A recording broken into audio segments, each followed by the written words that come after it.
अस्सलामुअलैकुम नाजरीन, हाजी अख्तर इबरात मच्छी घेन कने आ गए। मैं की था चढ़े सी कौन हूँ नहीं जवान को समझ आती है ना साकू।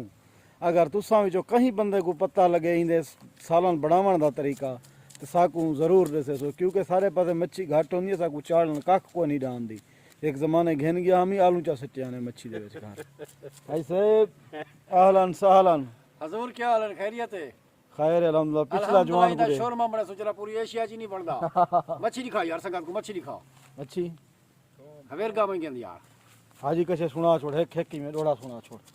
अच्छा हाँ मैं डोड़ा नहीं सुना, एक शेर सुनना, हेक दा हेक हाँ मतलब सुनना भला हूं कुछ बता के पूरा कर वंजा। मैं को कजला घोट दिखाल करई वाल काना चा परनाए ने। मैं को कजला घोट दिखाल करई वल काना चा परनाए ने। मेरी साहित्य शायद इहो हक मार ओ लिखो है ने। ओ लिखो आए ने वड्डी हयाती अदा सर काबिल एहतराम बिरा दोस्त अकमल हुसैन अकमल मसूआणी सराइकी शायर कहीं तारुफ दे मोहताज कनी ईदा ते हाजी अख्तर इबरात जब मेहरबानियां हुजन महीने दे विच एक दफ़ा मेरो ज़रूर निकल आंदन और दिल खुश थी वेंदे। बट्टा छट्टा लैनू इंजॉय करनू तेरा मोहब्बत गे लेने तेरा मोहब्बत दा अल्लाह ते को सलामत रखे अकमल खां।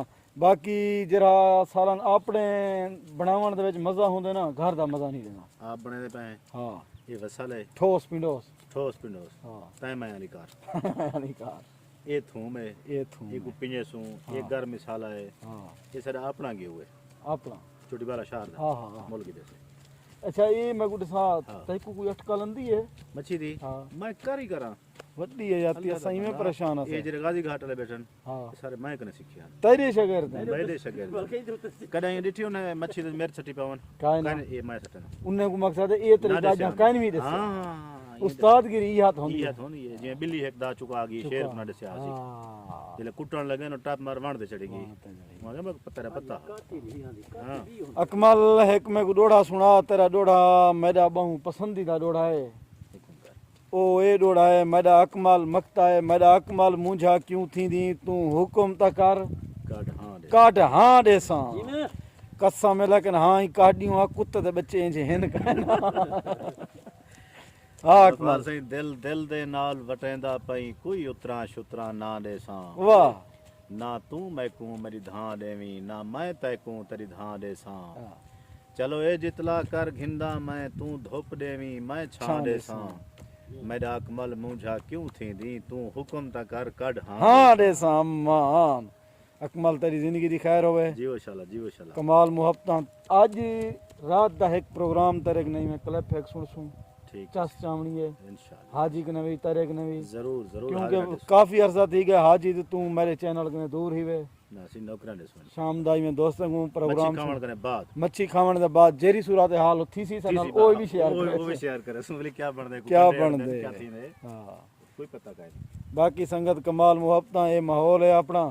ये हाजी साहब मच्छी को लगा पे इंदे उते इम्तिहान है हुन ए जेरे पहाड़ दे जो कहीं बंदे कने चाह वनो सी तू मच्छी बना पीछे बंदा ही में समझ।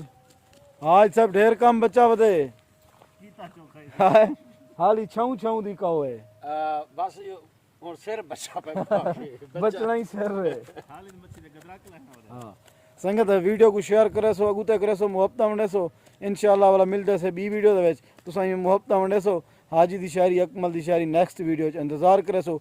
अगर तोरे कोई कमेंट होवे शायरी दे बारे या कोई अपने पसंद होवे तोरी शायरी ते ज़रूर दसे सो या हाजी अख्तर इबरात दी फनी मजाक अकमल हुसैन अकमल दे डोड़े बाबा बिया गाल कहनी थींदा ते तुसां हुणी कमेंट कर खड़े सो मैं वीडियो अपलोड करना भला तोरे कमेंट दा जवाब भी देसू तोरी फरमाइश भी कोई हुक्म है काम होवे फिरावे दा शुक्रिया।